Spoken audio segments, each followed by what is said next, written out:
Farfa Abbey is a territorial abbey in northern Lazio, central Italy.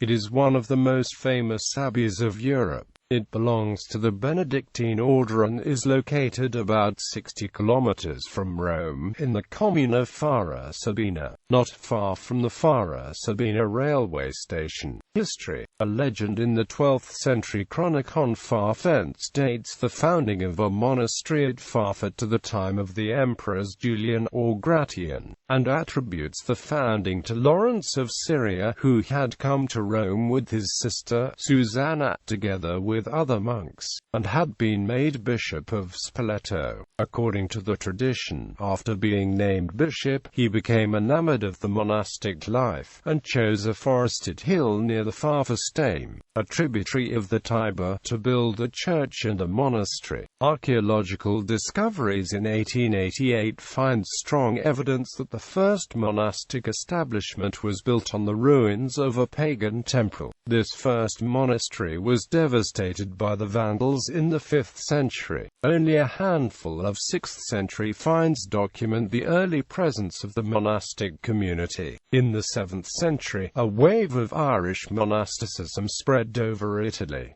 The foundation, the Abbey of St. Columbanus in Bobbio, and of Farfa by monks from Gaul, about 681, heralded a revival of the great Benedictine tradition in Italy. The Constructio Monasterii Farfensis, which dates probably from 857, relates at length the story of its principal founder Thomas of Maurienne. He had made a pilgrimage to Jerusalem and spent 3 years there. While in prayer before the Holy Sepulchre, the Virgin Mary in a vision warned him to return to Italy and restore Farfa, and the Duke of Spoleto, Fara.It, who had also had a vision, was commanded to aid in this work. At a very early date we find traces of this legend in connection with the foundation by 3 nobles from Benevento of the monastery of St. Vincent on the Volturno, over which Farfa claimed jurisdiction.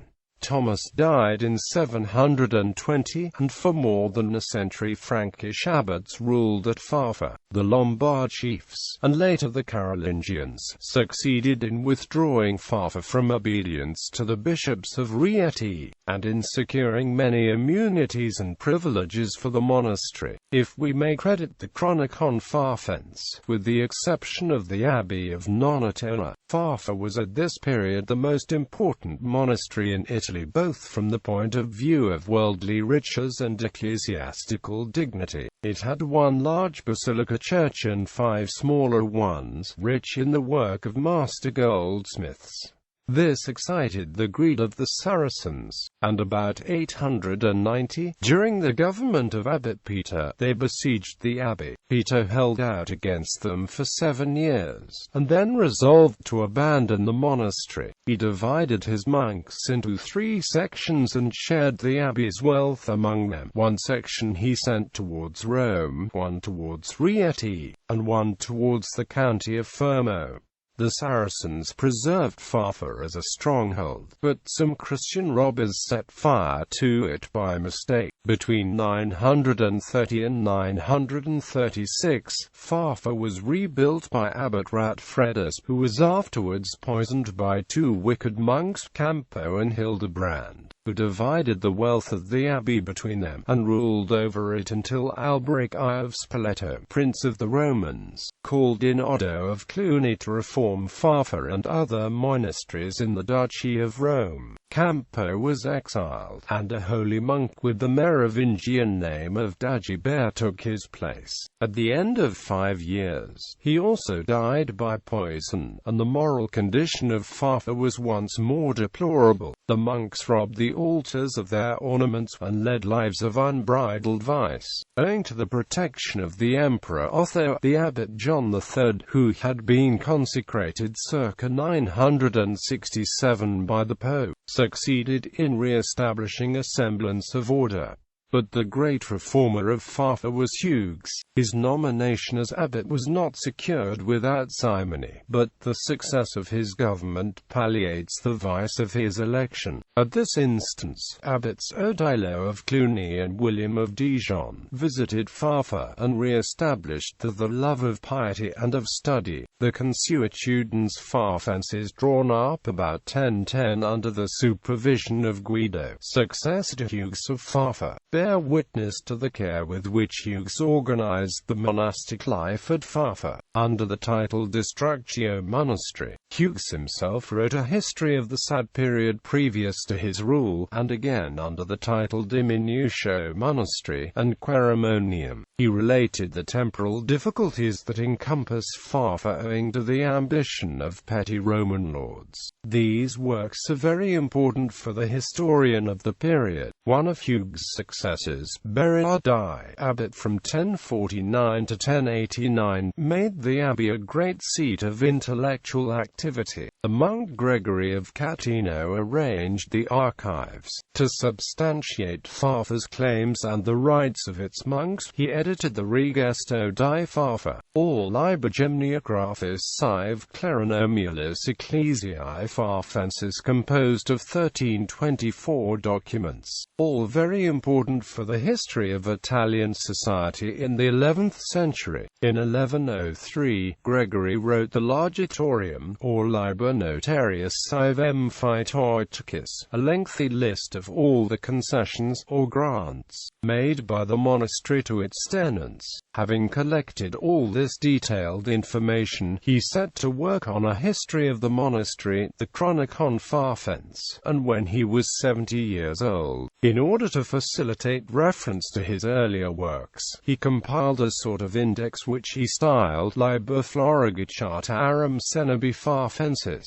Gregory was a man of real learning, remarkable in that, as early as the 11th century, he wrote history with accuracy of viewpoint, and a great wealth of information. The monks of Farfa owned 683 churches or convents, 2 towns, centumgli and alatri, 132 castles, 16 strongholds, 7 seaports, 8 salt mines, 14 villages, 82 mills, 315 hamlets. All this wealth was a hindrance to the religious life once more. Between 1119 and 1125, Farfa was troubled by the rivalries between Abbot Guido and the monk Benedict, who aimed at being abbot. During the investiture conflict, Farfa was, more or less, on the side of the Ghibellines. The monks issued an orthodox Defensio Imperialis in support of the Ghibelline party. The collection of canonical texts contained in the Regesto seems to omit purposely any mention of the canonical texts of the reforming popes of the 11th century. But when, in 1262, the victory of the popes over the last of the Hohenstaufen put an end to the Germanic rule in Italy, Farfa sought the protection of Urban IV. At the end of the 14th century, the Abbey of Farfa became a cardinalatial in commendam, and since 1842 the Cardinal Bishop of Sabina, a suburbicarian bishop, bears also the title of Abbot of Farfa. The Orsini family stayed up to early 16th century, consecrating the cathedral in 1494.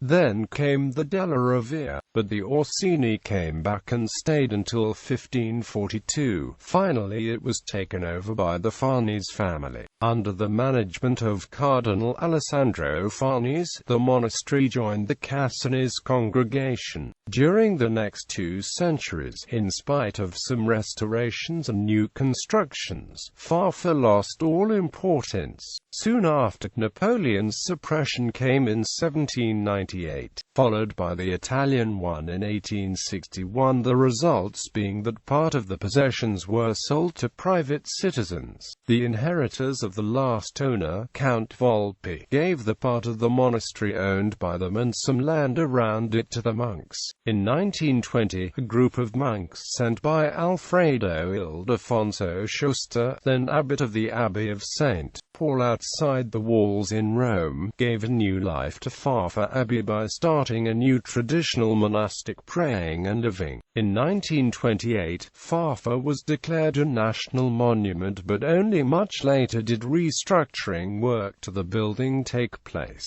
Cathedral. The cathedral has a huge Romanesque gate, with magnificent floral friezes. The interior has 3 naves, and the middle one is surmounted with a lunette representing the Virgin and the Child. The Renaissance hall has several chapels. The most venerated image of Farfa is housed in the Crucifix Chapel. The interior wall of the facade has a fresco depicting the Last Judgment. Ruins of the ancient 9th-century church are included in the church and the monastery. In 1961, in the apse, a precious Roman sarcophagus from the 1st to 2nd century AD was discovered.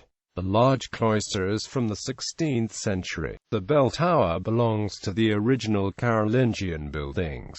Inside, at the lower end, Abbot Sechard had an oratory built.